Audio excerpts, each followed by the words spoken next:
Billionaire catches an orphaned boy retraining his paralyzed daughter's legs using a method he learned from his dying mother. A boy who grew up inside a field hospital instead of a classroom slipped through the gates of a mansion. He found the billionaire's daughter sitting alone, sadness clouding her face. Then he did something no one expected.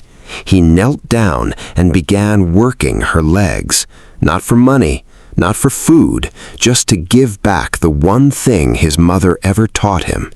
What happened next would change all of their lives.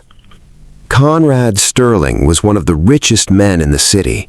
Shipping, oil, real estate, everything he touched turned to profit. But behind the gates of his mansion, none of that mattered. His real struggle wasn't business, it was silence.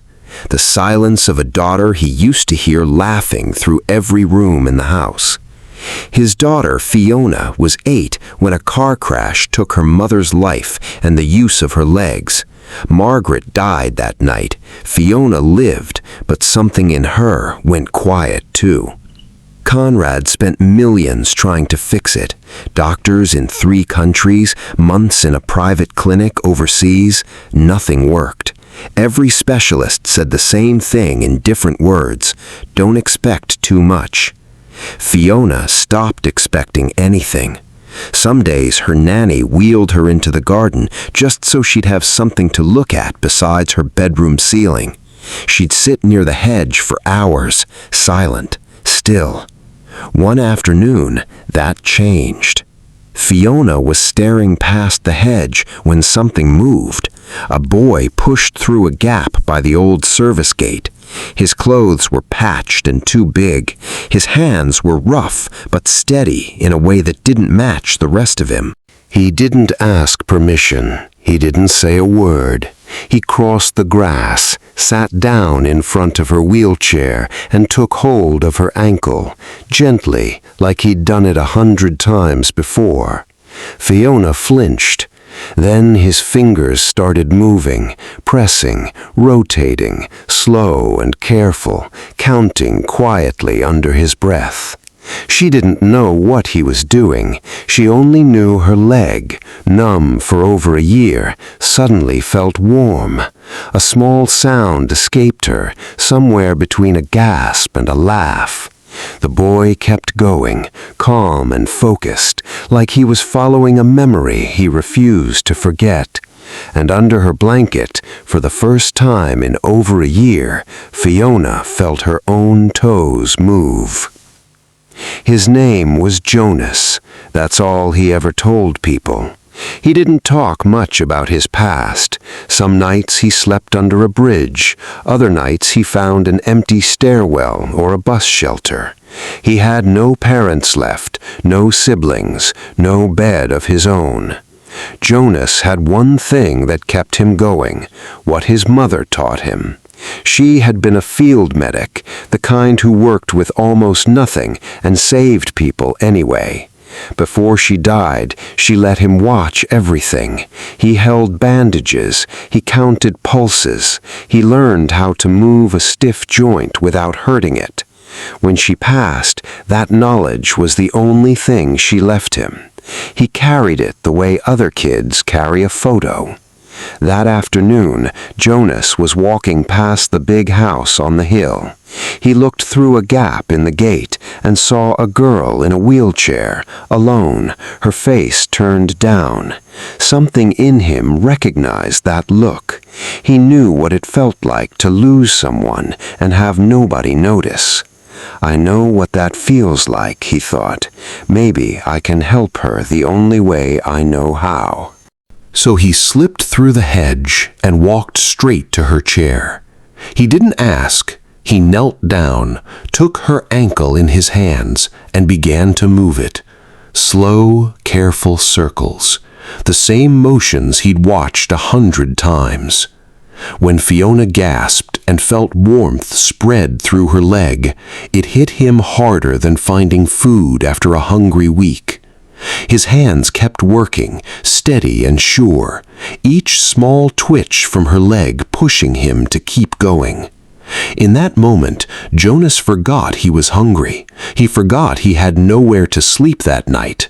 He wasn't a beggar. He was just a boy giving someone back a piece of what she'd lost. What Jonas didn't know yet was that he wasn't only helping Fiona move again, he was changing both their lives for good. Inside the house, Conrad heard something, a small cry, sharp and surprised, coming from the garden. He froze. He hadn't heard his daughter make a sound like that in over a year. He ran to the balcony, half expecting the worst. What he saw stopped him cold. His daughter was leaning forward in her chair, staring down at her own leg like it belonged to someone else. And kneeling in front of her was a strange boy, hands still moving, calm as anything. Conrad's first thought was anger. Who let this boy onto his property? Where were the guards? He nearly shouted for someone to grab him. Then he looked closer. Fiona's cheeks were flushed. Her back, usually slumped, was straight, and her leg, the leg that hadn't responded to a single doctor in a year, was moving. Conrad didn't move from the balcony. He'd spent a fortune on specialists who couldn't do this. Now, in 10 minutes, a boy off the street had done more than any of them. He didn't understand it. He didn't trust it, but he couldn't deny what his own eyes were showing him. He stepped behind a pillar and kept watching, his chest tight with something he hadn't felt in a long time. Hope. Jonas came back the next day. He didn't sneak in to steal. He came back because he had a reason to now, to see if he could do it again. He'd slept behind a shop the night before, stomach empty, but he woke thinking about her leg moving under his hands. For the first time in a long while, he had something bigger than hunger pulling him forward. Purpose. He found her waiting by the gate, already watching for him. "Ready?" he asked. She nodded before he even finished the word. That's when Conrad stepped outside. Jonas froze.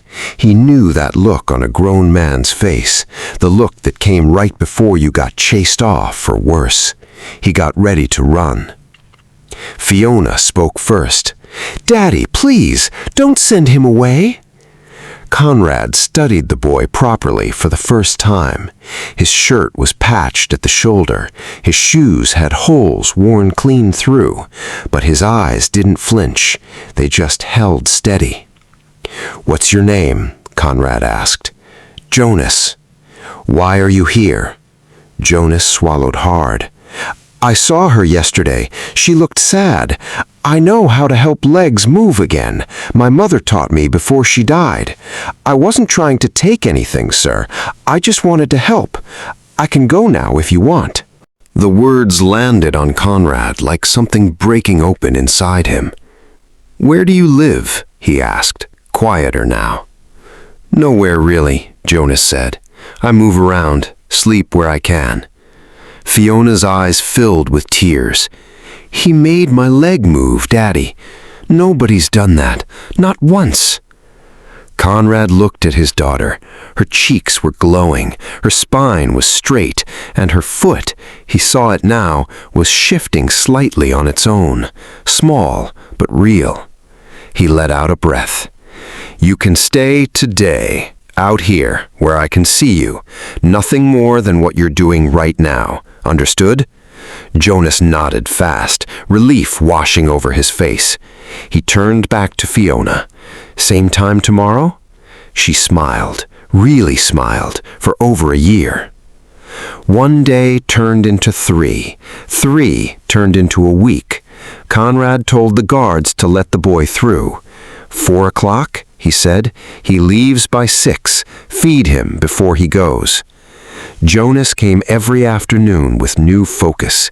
He worked her ankles, her knees, the muscles in her thighs that had gone stiff from disuse. He talked to her while he worked, telling her stories from the street to keep her mind off the effort. Funny ones, sad ones, ones that made her forget to be scared of her own body.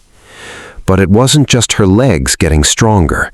Something else was happening too. Fiona's grip tightened when she held the armrests. Her voice got louder when she called out for him in the mornings.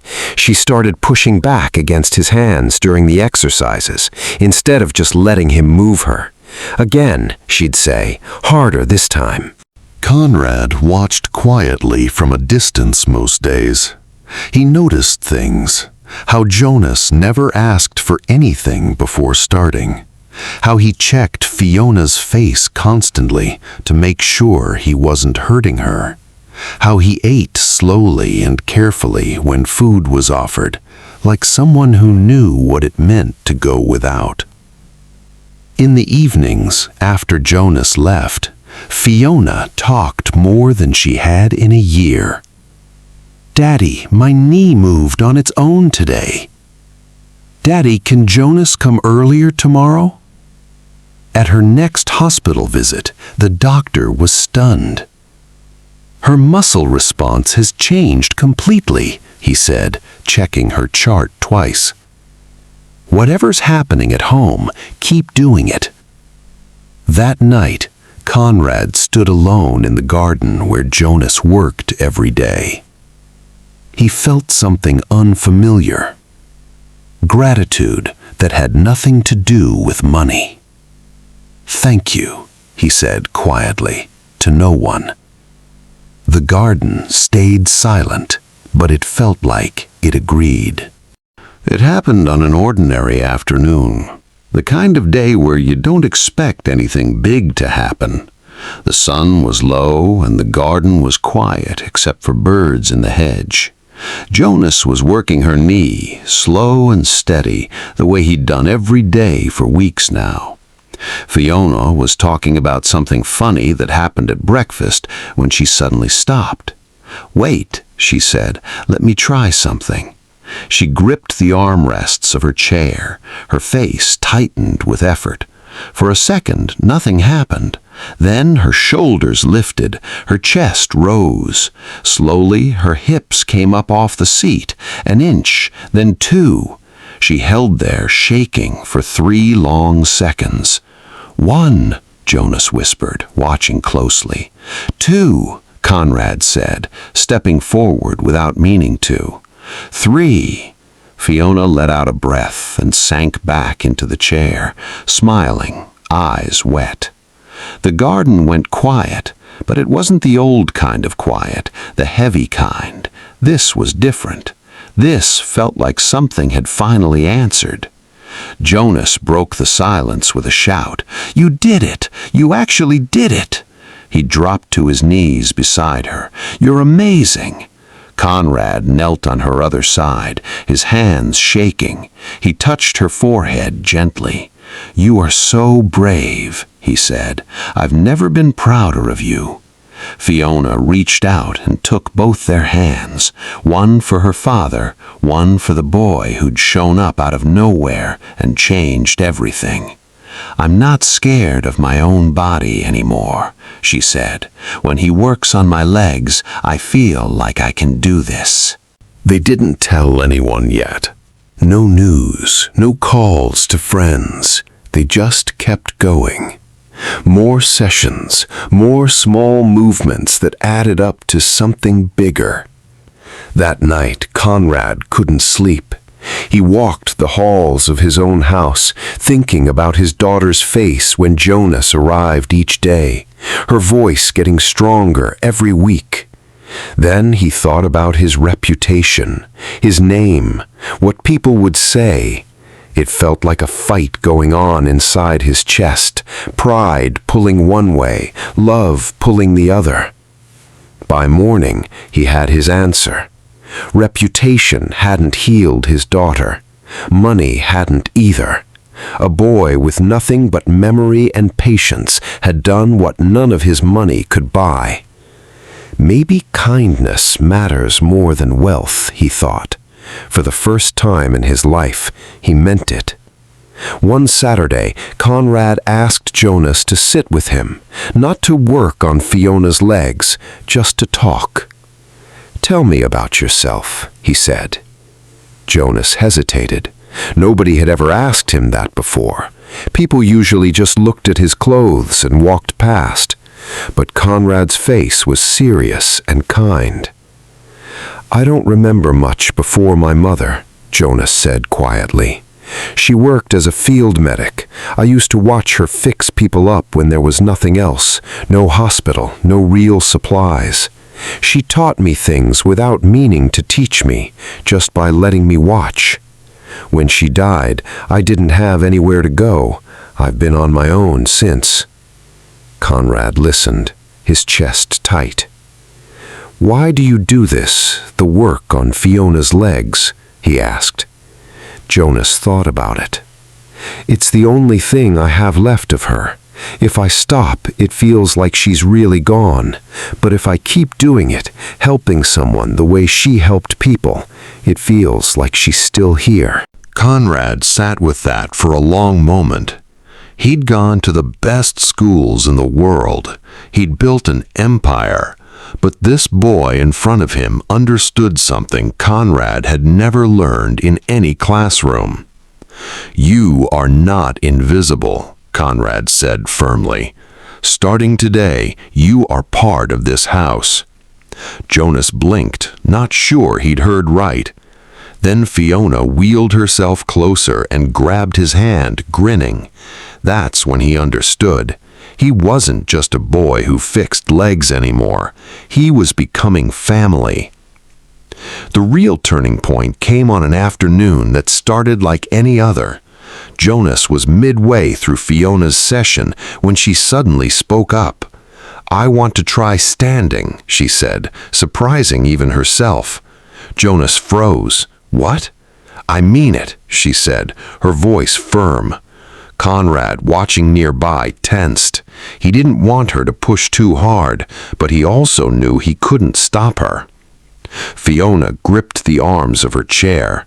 Her arms shook, but she didn't let go. She pushed, her face straining with effort. Slowly, painfully, she rose. One knee wobbled, then the other straightened.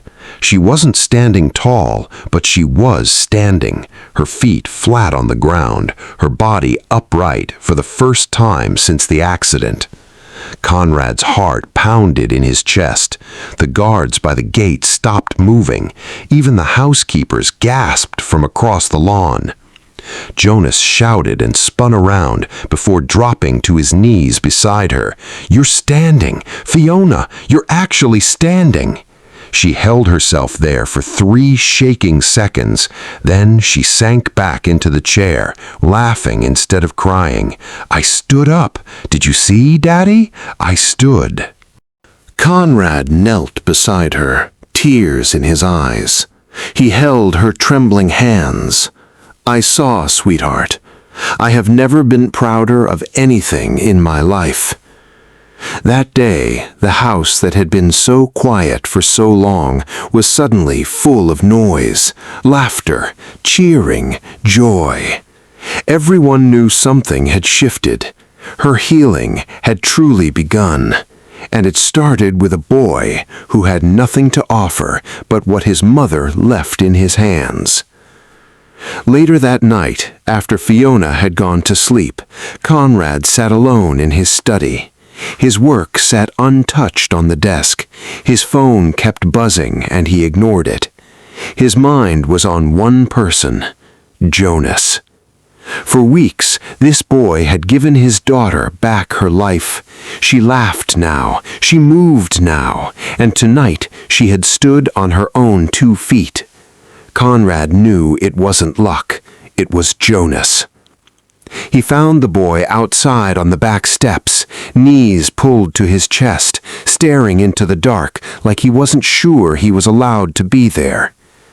Conrad sat down beside him. "You don't have to sit out here alone." Jonas shrugged. "I'm used to it, sir." "Not anymore," Conrad said, his voice steady. "This is your home now. You're part of this family. You'll have meals every day. You'll go to school. You will never have to wonder where you're sleeping again." Jonas's eyes went wide. His voice shook. Conrad turned to face him fully. "Listen to me. What you gave my daughter, no doctor could give her that. No money could buy it. You gave her hope. And someone who gives hope like that deserves more than a place to sleep. They deserve to be loved."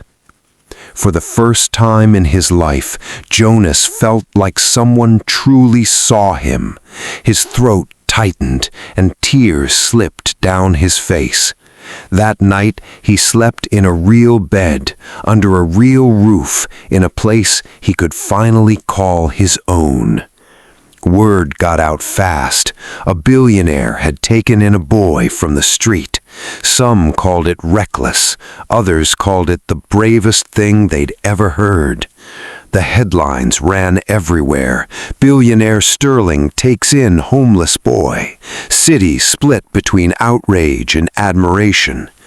Some of Conrad's business partners pulled him aside. "Conrad, what could you be thinking? This could hurt your reputation. A street kid, alone with your daughter? What if something goes wrong? What if he's not who he says he is? Think about how this looks." But Conrad wasn't the same man he used to be. He didn't care about appearances anymore. "My reputation?" he said calmly. "My daughter is standing again. My daughter is smiling again. That's the only thing I care about now." Fiona told anyone who questioned it the same thing. "Jonas is my friend. He gave me my legs back. If you don't respect him, you don't respect me." Slowly, the doubts got quieter. Some people still whispered, but more and more people started saying something different. Imagine that.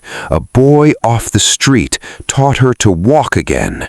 Maybe kindness really is worth more than money.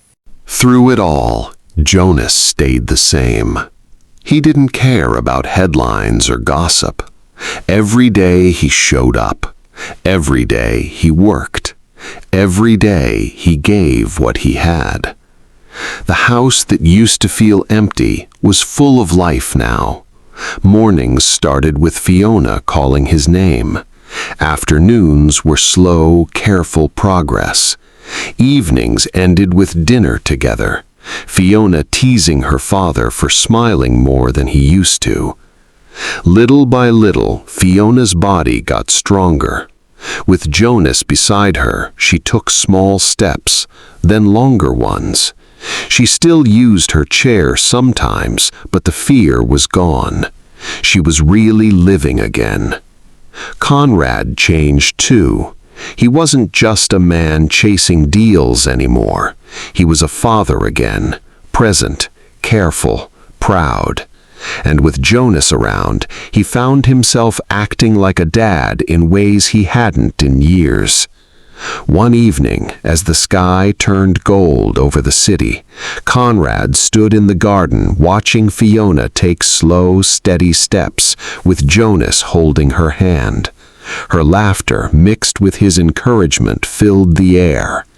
In that moment, Conrad understood something he'd never truly understood before. Money was useful, but real wealth wasn't in a bank account or a business deal.